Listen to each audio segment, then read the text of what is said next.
So while my paper does focus on the so-called religion in schools debate, having sat through all of the papers, the benefit of being last is that I do think it touches on quite a lot of the themes that have been raised already this morning.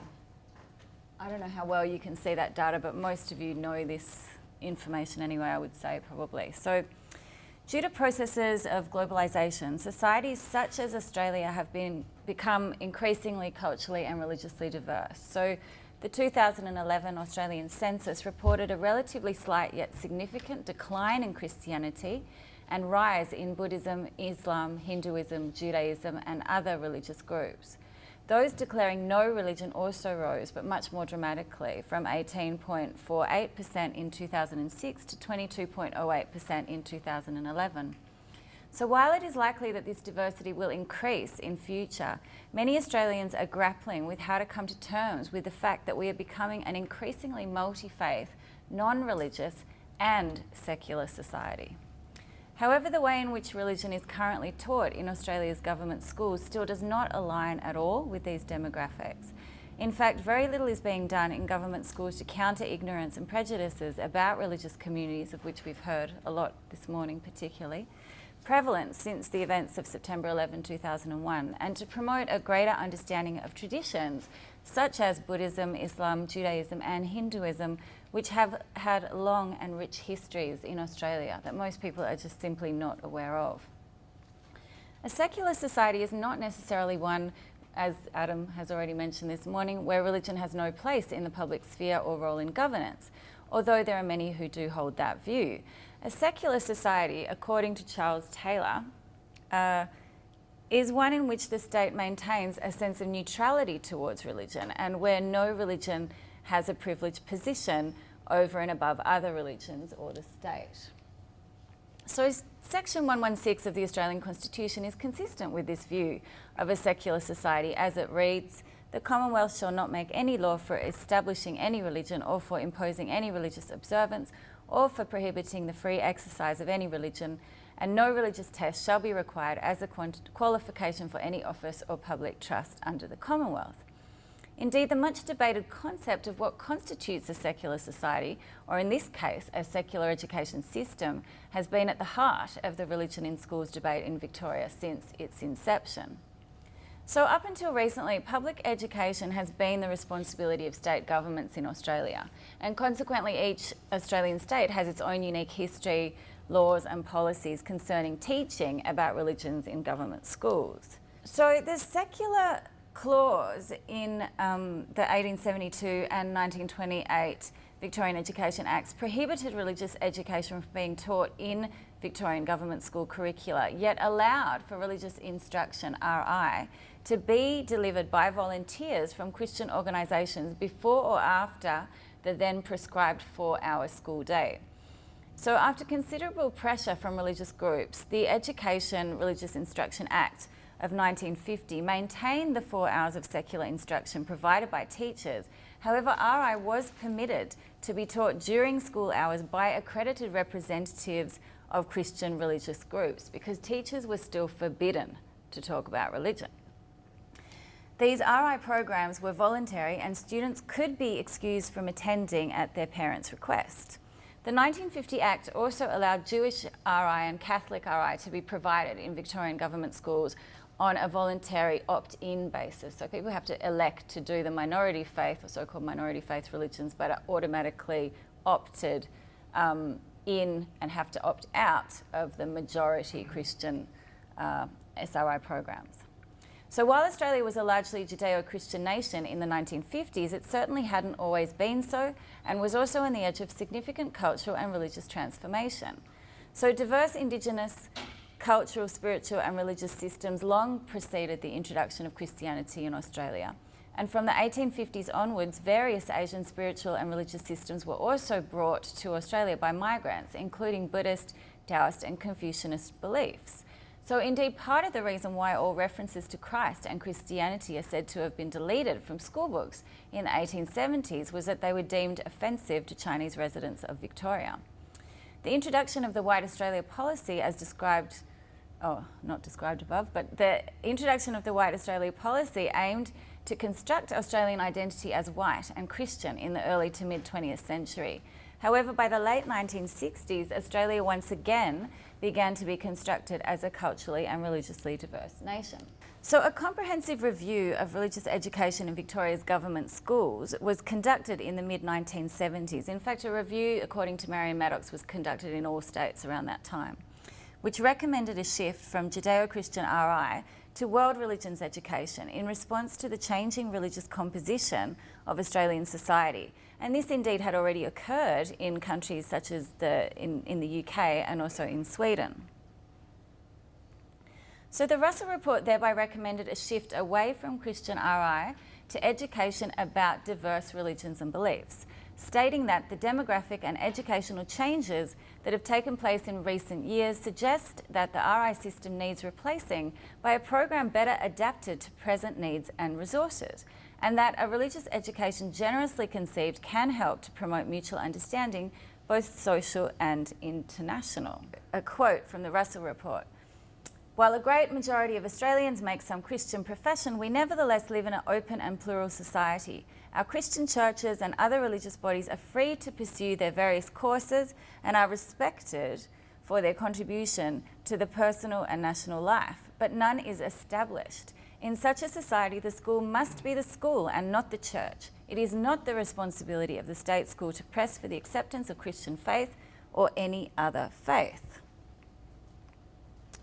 The Russell Report's conclusions are strongly aligned with the views of local and international scholars, parents and educators that are currently lobbying for changes to the way in which special religious instruction and education and about religions and beliefs are being taught in Victoria.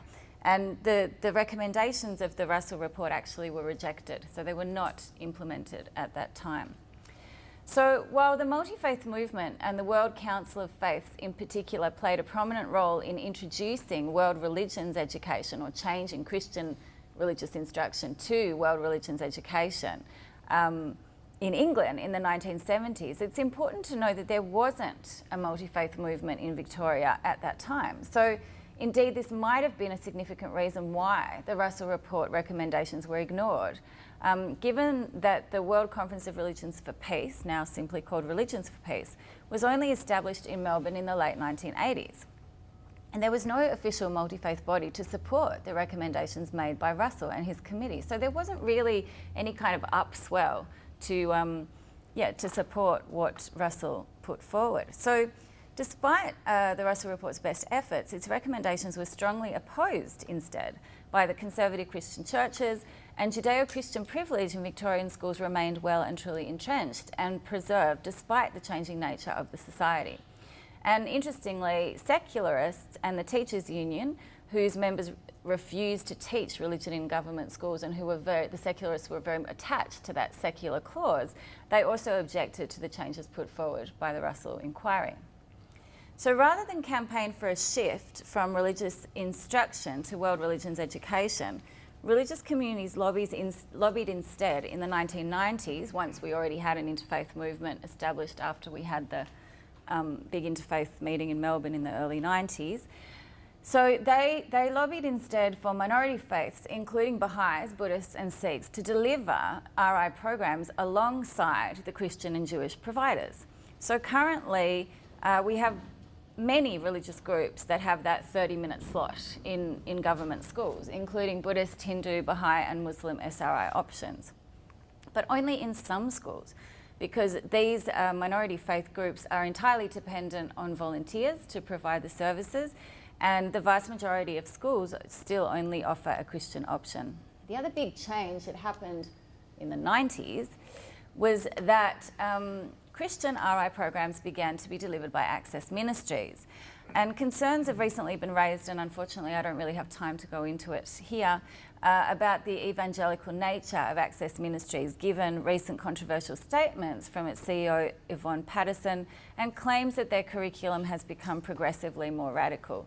Also links that Patterson and Access's chairman, Anglican Bishop Stephen Hale, have to Arrow Leadership, which subscribes to the Lausanne Convention, the Evangelical Manifesto, which believes in making Christian disciples of every nation. And for more information, I suggest you, if you're interested, read Kathy Byrne's work and Marion Maddox's work on religion in schools. Access Ministries receives substantial financial support from the state government of Victoria, while the other SRI providers do not.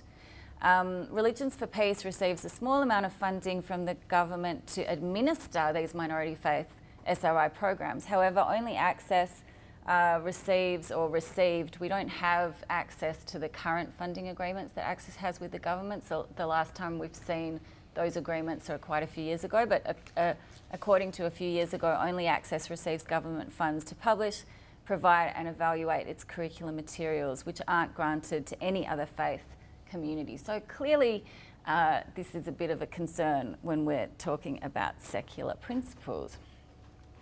So previously conducted research has raised concerns also that the exclusive nature of Victoria's SRI programs, coupled with the emphasis that they have on instruction into a particular religious tradition, is problematic in an increasingly religiously diverse society. So scholars have identified the exclusive nature of these SRI programs as also potentially posing a threat to Australian society, as in the way that they could undermine the federal and state government's commitment to promoting social inclusion. So in particular, we've argued that exclusive and divisive discourses that promote Christian values over and above the values of other faith traditions can undermine processes of social inclusion, as they may lead young people from minority faith communities to feel alienated from mainstream society. These discourses can also potentially legitimise racial and religious vilification in host communities, as was disturbingly witnessed during the 2005 riots at Cronulla Beach in Sydney, which, if you'll remember, occurred at the height of the Australian values debate and the place of values education in the developing national curriculum.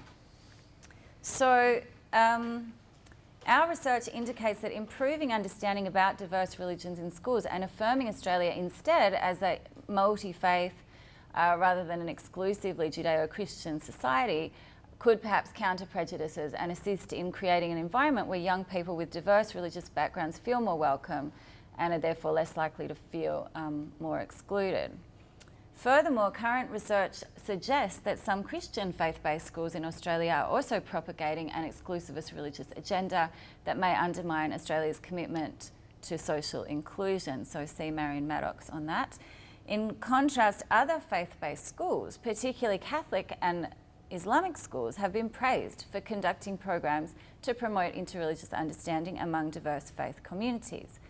Our and a number of other recent Australian and international studies have also acknowledged the positive role that education about religions and beliefs can play in promoting social inclusion and countering extremism. And these studies have also recommended that ERB, education about religions and beliefs programs, to be included in the curriculum from the very first years of schooling. So, indeed, the Organisation for Security and Cooperation in Europe's Office for Democratic Institutions and Human Rights has published the Toledo Guiding Principles on Teaching about Religions and Beliefs in Public Schools in 2007, yet Australian schools are yet to comply with these guidelines. So in addition, a comprehensive study investigating existing levels of prejudice and religious and interreligious literacy and understanding among school students in Australia is yet to be conducted. Research into the efficacy of interreligious programs, including ERB programs in Australia and even internationally. Well, ERB programs, we do have evidence from the UK, but on interreligious programs more broadly, it's currently slim, and there's an urgent need for further research in this field. And moreover, as many of these ERB programs have targeted immigrant communities and particularly Muslim communities in recent years, it's important to assess whether it is indeed immigrant communities that are most in need of ERB programs, given that Anglo-European host communities, so-called host communities, have actually generated the bulk of the acts of discrimination and violence towards Australian Muslims and minorities. So, the entire Education Act was reviewed in 2005 as the state government admitted that the legislation governing school education in Victoria was largely out of date and included sections that are inconsistent, contradictory and difficult to interpret. The 2006 Education and Training Reform Act finally included the provision for teaching general religious education within the core curriculum by qualified teachers. However, to this date, there have been no allocation of funds by the Department of Education to provide GRE curricula or to train teachers to deliver GRE programs, except for in years 11 and 12 in the VCE. In 2008, the Humanist Society of Victoria applied to have an ethics curriculum approved for delivery alongside SRI programs as a non-religious option. However, its application was rejected by the then Minister of Education in late 2010 on the grounds that humanism wasn't registered as a religion. This decision generated a significant amount of disappointment among humanists and also parents in Victoria who had anticipated that their children would have the option of studying secular ethics or non-religious ethics, as students in New South Wales government primary schools had recently been granted this opportunity in Sydney. So indeed, mounting concerns regarding SRI and SRE, as it's called in New South Wales, have prompted scholars, religious educators, religious community leaders and parents to convene roundtables and to form networks, including the Religions, Ethics and Education Network of Australia and Fairness in Religions in Schools, to call for a review of the way SRI and SRE are being taught in Australian government schools, and also to investigate best practice international examples of education about religions and beliefs that could inform Australian programs and policies. So at the conclusion of the 2011 REENA Roundtable, and I'm a founding member of REENA with Kathy Byrne and Mary Maddox and Gary Baumer, Marion surmised that it will take a court case to challenge the inequitable SRI-SRE system. A month later, a group of concerned parents lodged a complaint initiated by the Humanist Society of Victoria against the Department of Education with the Victorian Equal Opportunity and Human Rights Commission regarding the perceived discrimination that their children were facing having been opted out of SRI. This has initiated a raging public debate in Victoria, including state actors, access ministries, REENA representatives, parent groups and religious community leaders. Broad-based support among diverse religious and non-religious actors is growing for a more inclusive model of education about religions and beliefs, including religious and non-religious beliefs, taught by qualified educators within the core curriculum, as opposed to the current divisive system, echoing in a way the recommendations of the Russell Report. Or at least to have ERB as well as SRI programs, because some of the minorities, religious minorities, are very much attached to the programs that they have delivered for their own communities without any kind of proselytising agenda. The VCAT case, Aitken and others versus the Department of Education and Early Childhood Development, was heard by Justice Timothy Ganane on March 1st to 9th in 2012, and the complainants argued that the way in which SRI was provided in schools is discriminatory, as children not participating in SRI are identified as different and separated from their classmates when religious instruction classes are held. There is no curriculum instruction during SRI classes for non-participating students, denying them the opportunity to be taught secular subjects, and that SRI is timetabled during school hours. They also claim that their children have been subject to, quote, less favourable treatment under Section 8(1) of the former Equal Opportunity Act 1995, or, quote, unfavourable treatment under Section 8(1) of the Equal Opportunity Act 2010 due to their religious beliefs and/or activities. So the complainants sought for the department to make religious education something parents must opt into rather than opt out of, and for SRI to occur after school or lunchtime, and for non-participating students to be provided with proper educational alternatives. So in October 2012, it was announced that Judge Ganane rejected the claim of direct discrimination made by the parents against the DECD, as they had failed to establish that their children had actually suffered any differential treatment outlined in both the EO Acts, or that they had been treated in any kind of discriminatory manner. And he did so by accepting the evidence provided by teachers of, quote, no teasing, bullying or pressure on students to attend SRI. Moreover, the complainant's argument that SRI limited non-participating students' access to the benefit of instruction during core school hours was also rejected, as neither group were engaged in core curriculum learning during this SRI period. And so he also stated that no infringement or limitation of the human rights of the complainant's children was established. Now this kind of plays into what Doug was saying before. So despite this verdict, while VCAT also denied an appeal made by the complainants in February 2013, the Aitken case certainly has acted as a catalyst for our research and for public opinion on SRI and ERB to finally be taken more seriously by state actors and also diverse religious and non-religious communities. And these developments actually led to the department making two significant changes to the SRI policy in August 2011 before the VCAT case was heard. So it was after the VCAT case was lodged but before the verdict was announced. And these two, firstly, whereas previously students who chose to attend SRI classes were not to be engaged in any meaningful activity, so this is one of the main grievances that the parents had, the department declared that schools must now ensure that students who do not attend SRI are appropriately supervised by teachers and engaged in positive independent learning such as self-study, including revision or other activities, for example, community service, peer mentoring, participation in clubs or instruction in areas outside the core curriculum. And secondly, that the department has also changed the form where parents choose whether or not they wish for their children to take SRI classes. So previously, if a response wasn't received within 14 days, the student would be automatically opted into the access class, and this is no longer the case. Now everyone has to tick a box to be opted in. Okay, so just my final paragraph, sorry. At the national level, ACARA, the Australian Curriculum Assessment and Reporting Authority, the agency responsible for the development of Australia's national curriculum, has met with REENA scholars and peak religious and non-religious community leaders, including humanists and rationalists, on several occasions now, beginning in 2010, to discuss the place of education about religions and beliefs in the national curriculum. So ERB can actually be taught in learning areas of history and civics and citizenship and in general capabilities and cross-curriculum priorities such as intercultural understanding and ethical behaviour. And again, this is similar to what the Russell Report recommended in the 70s, that you could actually teach about diverse religions and beliefs across the curriculum. We've also had discussions about how best that's going to happen, like what resources will be developed, what kind of teacher training may be available, etc., etc. So while there have been some recent optimistic developments regarding ERB at the national level and also on the Victorian level, but I don't have time to talk about that now, the contentious issue of SRI and SRE in government schools remains to be adequately addressed, despite this increased community pressure.